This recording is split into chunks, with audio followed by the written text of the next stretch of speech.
There's no more controversial figure in all of human history than Jesus Christ, the carpenter from Nazareth. And no matter where you go in the world, you cannot escape this man. And no matter what you believe about him, your opinions, your dispositions are, secular human history is hinged on 0 AD, the year of his birth. And yet we find ourselves in a world today, I find, where most of us really don't know what we think about this man. Was he a good moral teacher? Was he a carpenter? Was he a myth? Was he the Son of God and the basis of a religion? We really don't know. And typically, I think we just shrug it off our shoulders and kind of go on with our lives. So today, I want to teach you a little bit about this man. Purely historically, Jesus. Who was he? What was he like from 0 AD to 33 AD? What happened that changed the world? I also want to take a look historically at the Bible. Is it reliable? Is it credible as a historical document? We'll analyze that. I'm an on-fire Christian guy, genuinely at my core. This is something I love and I'm very passionate about. I've devoted a lot of time, effort, and research to the topic. But today I want to attack it totally secularly, purely historically. We're going to analyze the Bible. Is it credible as a historical source? When it quotes Jesus, did he actually say it? Or, is it just religious talk? And second, we're going to look at who Jesus was, both from the Bible and outer sources. So here we are, the Bible. Of any book in history, this is clearly the one that has the most to say on Jesus. But right now, we're going to shut it and analyze it purely as a historical source. I think the best way to do that first is to compare it to some other sources. I don't know if you can tell right here, this is a chart. I copied 3 of them out because I don't have time to go over all of them, from a book by Josh McDowell, The New Evidence That Demands a Verdict. It's just analyzing historical sources. How many people here have read Plato and the 5 Dialogues? All right, so we got a couple sophisticated people in here. Plato was originally written in 400 BC. Originally written by Plato in 400 BC. And then it would have been copied and copied and copied by his students, by scribes, through 900 AD, which is where we have our first copy. That's a 1,300-year credibility gap, and we have 7 of those copies, okay? Let's move on. Caesar and the Gallic Wars. This is a Roman account of Roman history. Would have originally been written anywhere from 100 to 44 BC. There's a 66-year gap. We don't really know. Our first copy is 900 AD again. That's a 1,000-year gap, or a little less, and we have 10 of these copies.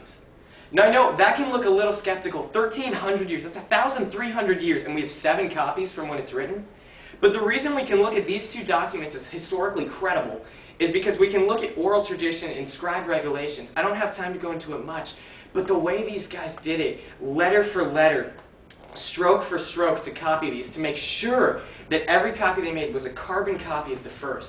And then it would be checked and checked and checked by different scribes. The tiniest slip of a pen, error in grammar, or misspelling would get the entire scroll destroyed.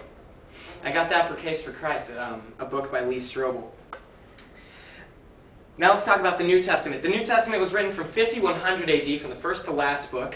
Our first full copy of the New Testament pops up in 325 AD. So that's a 225-year gap compared to the other 2. And I visualize this. There's an inch for every 200 years there. So a tiny gap. And we have 5,366 copies of it with a 200-year gap. There's no room for folklore or myth to develop, scholars say. And this is the one we're skeptical about. Now, I'm not trying to preach religious truth. I'm not up here to preach it all. All I'm saying is that the Bible is built on a firm foundation. Historically, we've got 5,000 copies in 200 years. When Jesus said something, when the Bible quotes them from going from one place to another, we can trust that with this tiny gap and with this many sources, that nothing got put in that didn't actually happen. But what about the originals, right? So first we're going to look, let me get this off. We're going to look at one of the authors of the New Testament, particularly Luke. Luke writes the Gospel of Luke, which is our longest Gospel. And he's extremely precise and extremely detailed, to the point where a secular archaeologist in the late 1800s, Sir William Mitchell Ramsay, in his book, let me cite this correctly, in his book, The Bearing of Recent Discovery on the Trustworthy of the New Testament, comes to say that Luke is a historian of the first rank. Not merely are his statements of fact trustworthy, but that this author should be placed among the very greatest of historians.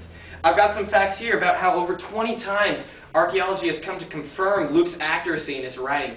Just from roads people would travel, names of cities, different dialects they would speak, different citations and things that would be relevant to these cities and stuff. I don't have time to go through all of them. Here are 5 I put up if you can read those, and some other evidence there. So not only do we find that we have over 5,000 copies of the New Testament in 225 years, but the original is in the hands of Luke, who secular historians have come to say is a historian of the first rank. So let's assume for the sake of this speech that the Bible is historically credible. I don't have time to go into much more. But as you can see, there's really no room for folklore or myth to develop.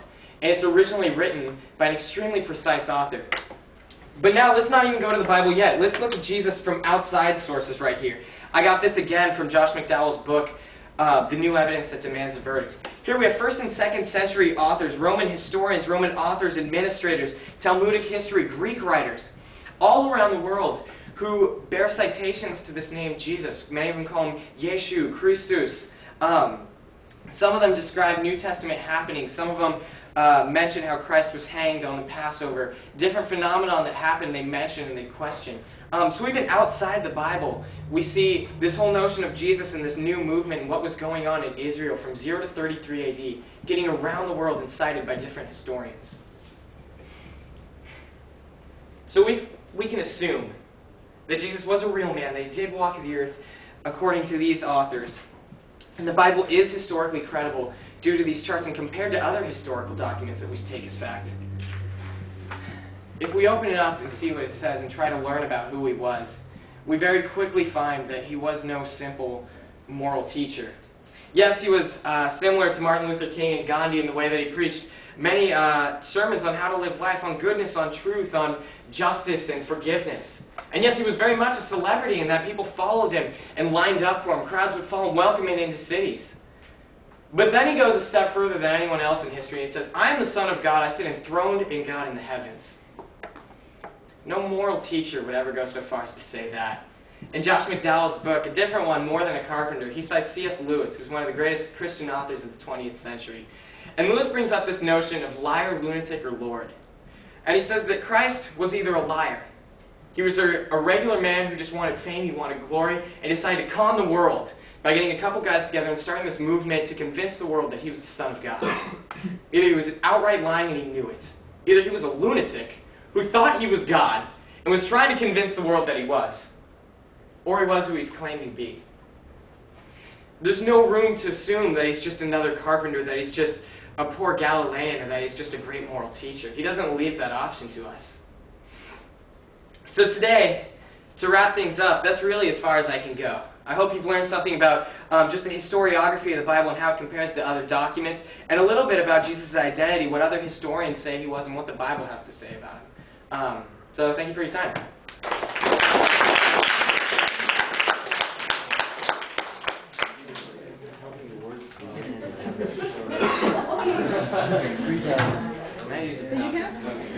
All right, Turbo, what'd you think?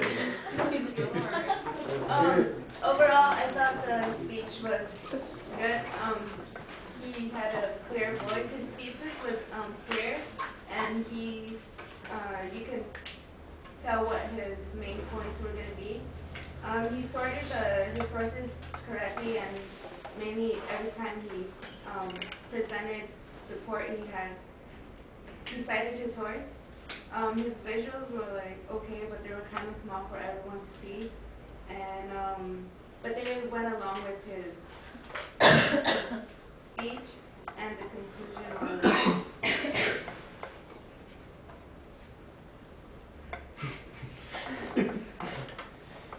The conclusion was, I sounded like you were going to say something else there. Okay.